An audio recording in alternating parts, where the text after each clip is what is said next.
In the winter of 1896, deep in the northern mountains of America, there stood a prison that rarely appeared in official records. Locals called it Black Hallow Prison, but among prisoners it was known by another name, the living grave. The prison was not built to hold men. It was built to erase them. Surrounded by jagged mountains, endless forests, and cliffs so deep no echo ever returned, Black Hallow was cut off from the world.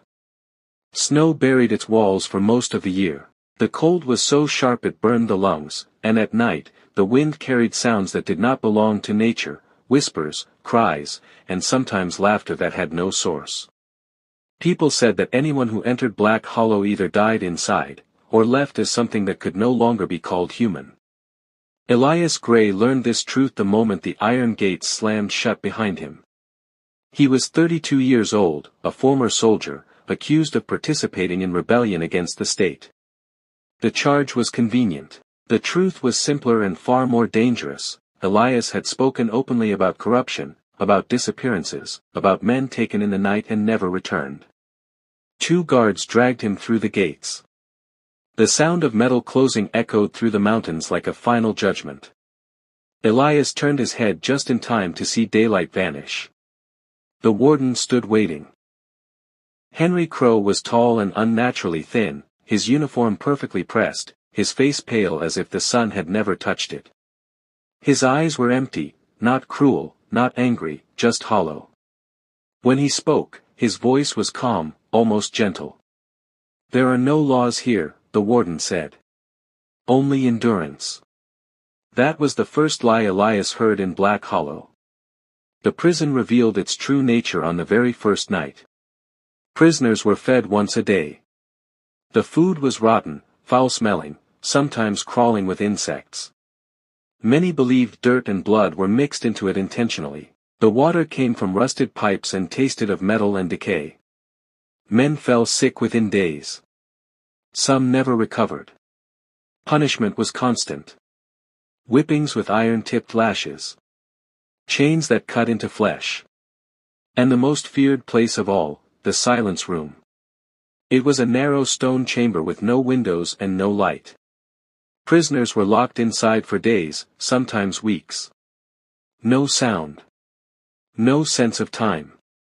Only darkness and the mind turning against itself. Elias once saw a man emerge from the silence room. The man was walking, breathing, but his eyes were empty, as if something essential had been scraped out. He whispered a single sentence before collapsing dead on the floor. "The walls breathe." The guards dragged the body away without comment.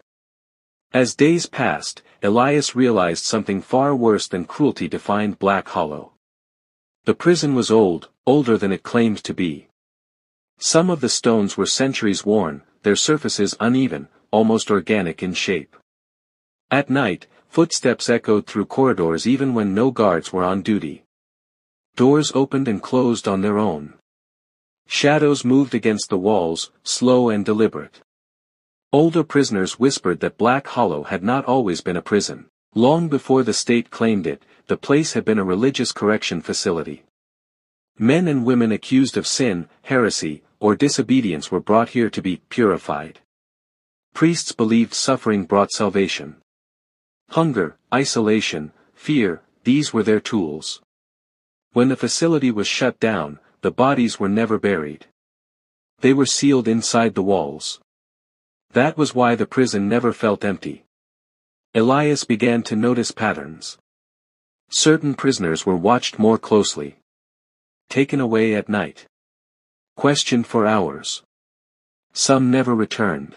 Others came back broken, unable to speak, their hands trembling as if they had touched something forbidden. Warden Crow took a personal interest in these men. One of them was Elias.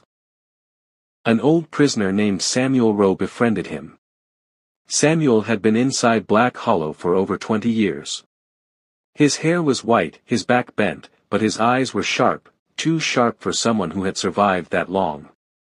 "This place isn't a prison," Samuel whispered one night. "It's a filter. People disappear here so the world outside can pretend it's clean." Elias asked him who controlled it. Samuel smiled without humor. The prison does. The first undeniable proof came during a snowstorm. Late at night, Elias heard footsteps outside his cell.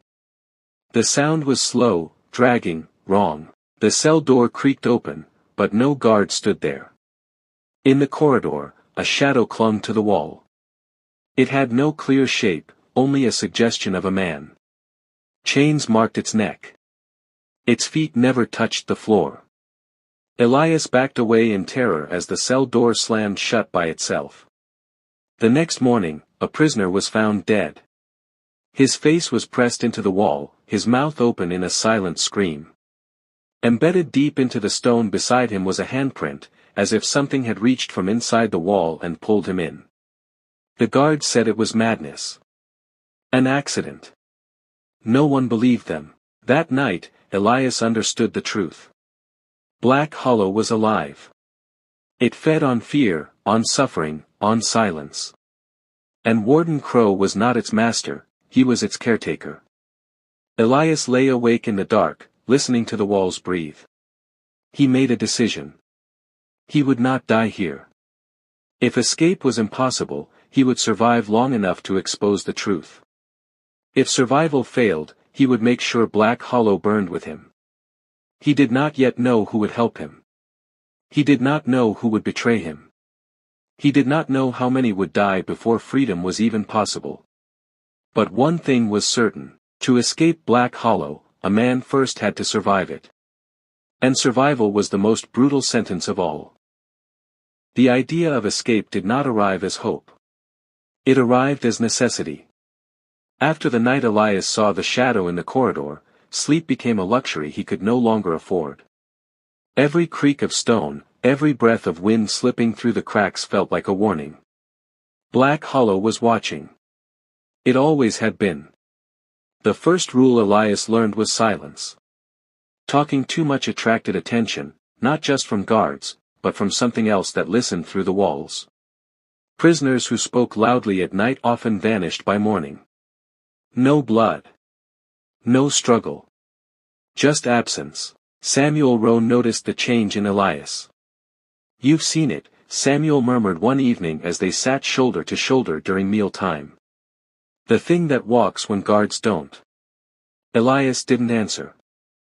His eyes stayed fixed on the floor. "That means the prison has noticed you," Samuel continued. "Which means your time is already running out." That was when Samuel revealed the truth he had kept hidden for decades. There was a way out. Not through the gates. Not through the walls. But beneath them. Long before Black Hallow became a state prison, the religious order that ran it had constructed underground passageways. Some were meant for secret rituals. Others were mass burial tunnels for those who died during purification. When the state took control, the tunnels were sealed, but never destroyed. Because even the wardens feared what lived below. Samuel claimed he had seen the entrance once, many years ago, while being dragged to the silence room. A cracked stone beneath the eastern cell block. Hidden behind a drainage channel. Forgotten by guards who preferred not to walk that far at night. "But it's not empty down there," Samuel warned. "The prison keeps its oldest sins underground." Elias understood the risk immediately. Yet staying meant certain death. Slowly, carefully, he began observing. The guards followed routines, strict ones. But fear disrupted discipline. Some corridors were avoided after midnight. Certain bells were never rung. The eastern block was always understaffed. The prison did not like light. The plan began to form in whispers. 3 men were chosen. Samuel, because he knew the prison's history. Elias, because he had the strength and discipline to survive outside. And Thomas Hale. Thomas was young, no older than 25. Convicted of murder, though he claimed innocence. His hands shook constantly, not from weakness, but from suppressed rage. He had been taken to interrogation more times than anyone else. "Crow watches him closely," Samuel whispered. "Which means he's either important, or dangerous." That should have been the warning. They worked at night, using broken spoons, bits of metal hidden from chains, even fingernails. The stone beneath the drainage channel was softer than expected. Almost warm. Almost breathing. Sometimes, when Elias pressed his ear to the floor, he swore he heard voices, chanting, pleading, laughing. The tunnel opened slowly. Too slowly. That was when the disappearances increased. Prisoners were dragged from cells in the dead of night. Screams echoed longer than usual. The silence room remained occupied for days without opening. Warden Crow had sensed disturbance. One evening, Crow summoned Elias alone. The warden's office was unnaturally clean. No dust. No stains. The walls were covered with old religious symbols scratched beneath layers of paint. "You are not afraid," Crow said calmly, pouring himself tea. "That makes you dangerous." Elias said nothing. "This prison survives because men fear it," Crow continued. "Those who stop fearing begin to imagine escape."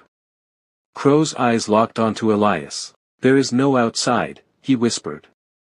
"Only deeper levels of suffering." Elias left the office knowing one thing for certain. They were running out of time. The night of the escape arrived under heavy snowfall. Wind howled through the mountains, drowning out sound. The guards retreated inward, eager to avoid the cold corridors. The stone finally gave way.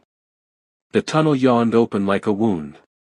The air that poured out was ancient, thick with rot, incense, and something metallic. Bones lay scattered just beyond the opening. Some were human. Some were not. As they crawled forward, the walls tightened. Symbols lined the stone, carved by hands long turned to dust. Candles melted into the floor as if frozen mid-ritual. Then Thomas stopped. He whispered something Elias could barely hear. "They promised me." Samuel turned slowly. "Promised you what?" "Freedom," Thomas said. "A way out that doesn't involve dying in the snow." Before Elias could react, the sound of metal echoed. Guards poured into the tunnel entrance. Thomas had screamed. Not in fear. In signal. Betrayal unfolded instantly.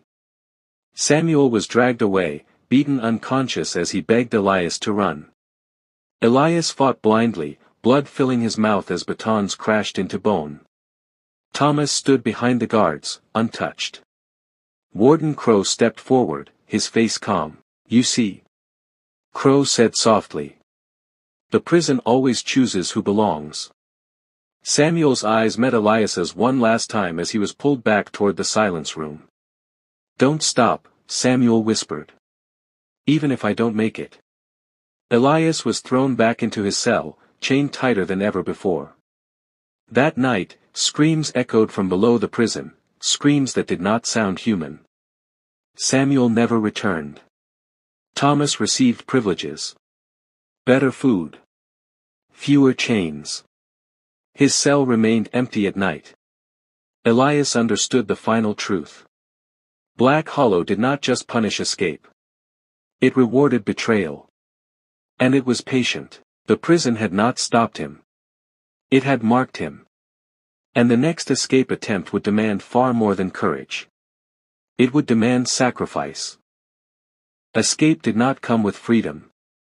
It came with blood, broken bones, and a silence that felt wrong. Elias escaped Black Hallow alone.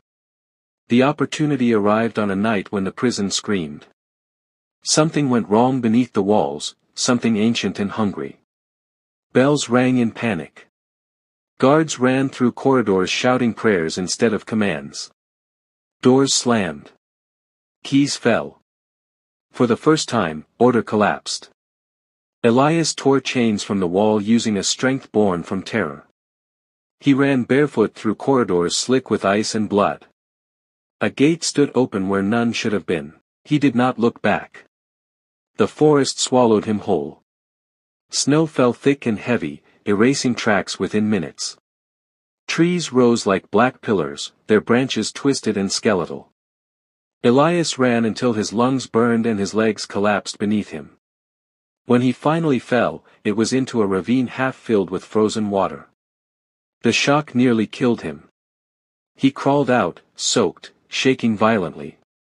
Hypothermia set in fast. Fingers numbed. Vision blurred.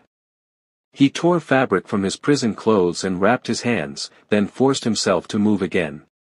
Stopping meant death. The mountains did not care about his suffering. The cold was merciless, intelligent in its cruelty. Wind cut through skin like knives. Snow blinded him. Hunger gnawed at his stomach with animal urgency. The first night outside the prison, Elias slept inside the hollow of a fallen tree. He burned scraps of cloth to create warmth, careful not to produce smoke.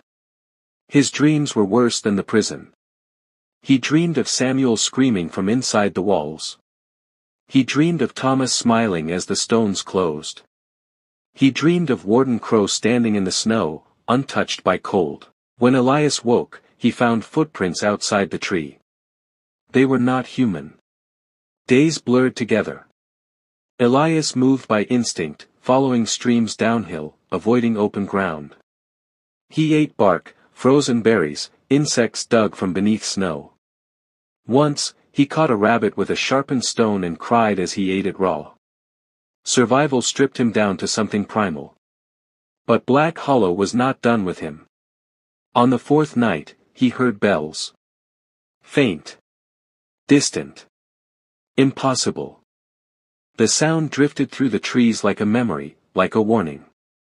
Elias covered his ears and ran, but the sound followed. Every time he stopped, it grew louder.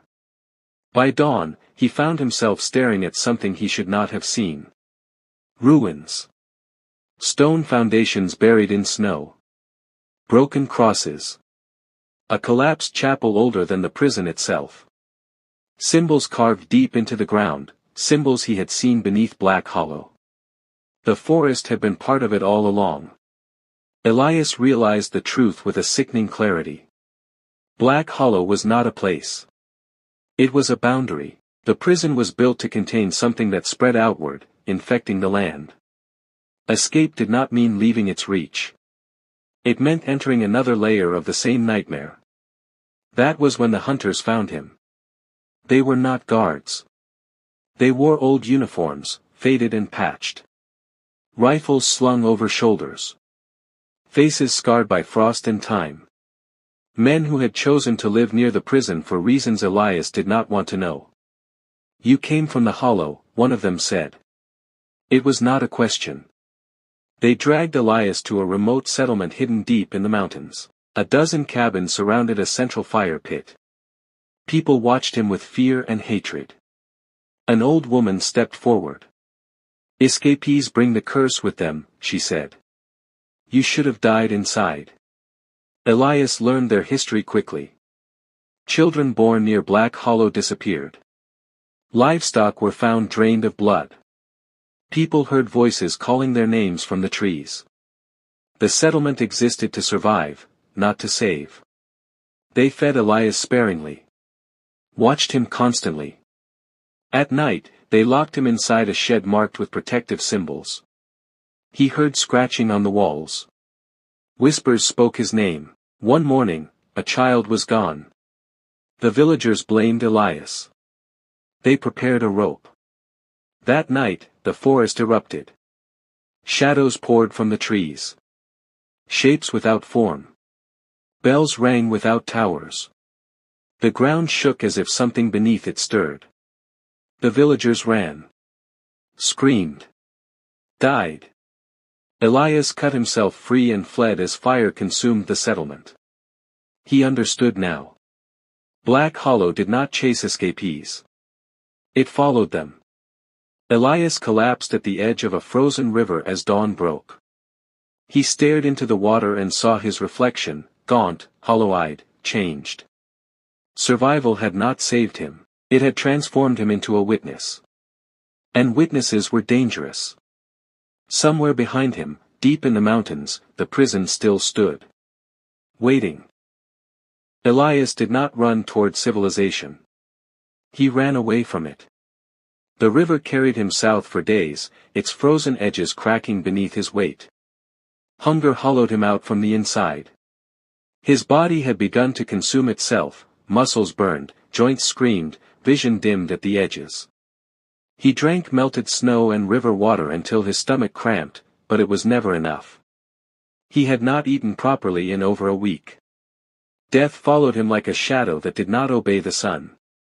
On the second night after escaping the settlement, Elias realized he was being hunted. Footprints appeared behind him in the snow, careful, deliberate, always just far enough away to suggest patience. Sometimes there were many. Sometimes only one. When he doubled back, they vanished.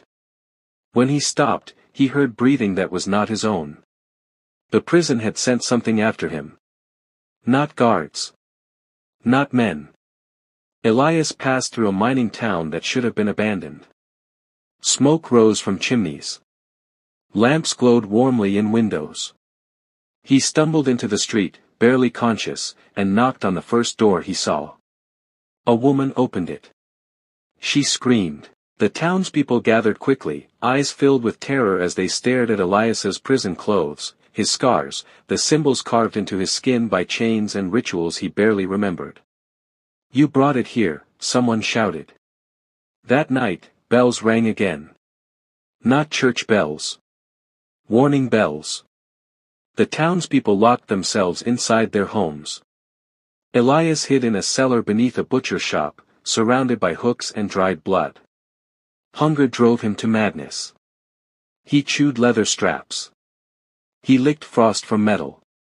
His stomach twisted until he vomited bile. Above him, something walked through the streets. Wood cracked. Glass shattered. Screams rose and were cut short. By morning, the town was silent. At dawn, Elias reached the edge of the mountains. Civilization lay ahead. Fields. Smoke. Church towers. Life. Behind him, Black Hallow loomed unseen but ever-present. He fell to his knees and wept, not in relief, but in understanding. He could not outrun it. He could not hide from it. He could not destroy it. The prison did not need chains anymore. Elias carried it inside him now. And wherever he went, death followed. Civilization did not welcome Elias Grey. It endured him. He reached the outskirts of a river town just as winter loosened its grip. The fields were brown with rot. Smoke rose from chimneys, but people watched him from behind shutters instead of offering help. Dogs growled. Children were pulled indoors. Elias understood why. The prison had followed him. He stayed only long enough to steal food and clothing, hiding his scars beneath heavy coats. At night, the bells rang faintly in his dreams. Every mirror reflected someone else, someone hollow, something marked. The deaths continued. Wherever Elias stayed too long, people vanished. Livestock were found mutilated.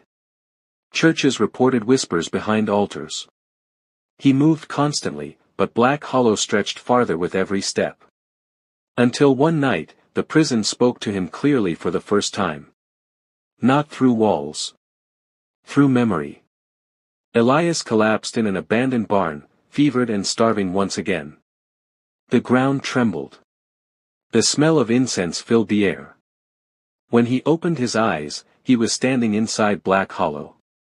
But it was not as he remembered. The prison was alive with light. Priests walked the corridors, chanting. Prisoners knelt in chains.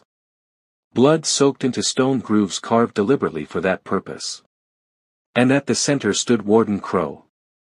"You were never meant to escape," Crow said, his voice echoing from everywhere. "You were meant to replace me." Elias realized the truth in a rush that nearly broke him. Black Hallow required a witness. A bearer. A living lock. Each generation, one prisoner survived long enough, suffered deeply enough, to carry the prison's curse beyond its walls. The warden was not chosen by rank, but by endurance. Crow was dying. And Elias had proven worthy. Elias screamed in refusal. The vision shattered. He woke screaming in the barn as the bells rang louder than ever before. This time, he did not run. He went back. The journey into the mountains nearly killed him. Snowstorms tore at his flesh. Hunger hollowed him to bone. Shadows followed, but they no longer attacked. They waited. When Black Hallow finally emerged from the fog, Elias felt no fear. Only resolve. The prison gates stood open. Inside, the guards were gone. Cells lay empty. The walls pulsed faintly, breathing like a dying beast. Deep beneath the prison, Elias found the heart, a chamber older than stone, where bodies were fused into the walls, faces frozen in prayer and agony. At the center, Warden Crow knelt, withered and fading. "It will end if you take my place," Crow whispered. "The world will be free." Elias looked at the bodies. The generations of suffering. The lie repeated endlessly. "There is another way," Elias said. He dragged Crow into the chamber and chained him to the altar. Then Elias set fire to the prison using oil stored for winters long past. Flames climbed the walls. The bells screamed. As Black Hallow burned, the shadows screamed, not in rage, but in terror. The prison collapsed inward, consuming itself. Crow vanished into fire and stone. Elias did not escape unmarked. When dawn broke, the mountains were silent. Black Hallow was gone. Years later, stories spread of a man living far from civilization, near the ruins of a collapsed mountain prison. People said he guarded something. That he warned travelers away. That bells never rang there anymore. Elias Grey survived. But survival was not freedom. He became the final witness. And as long as he lived, Black Hallow would never rise again. If you survived this tale of Black Hallow, don't forget to hit like, subscribe, and stay away from the shadows, because some horrors never end.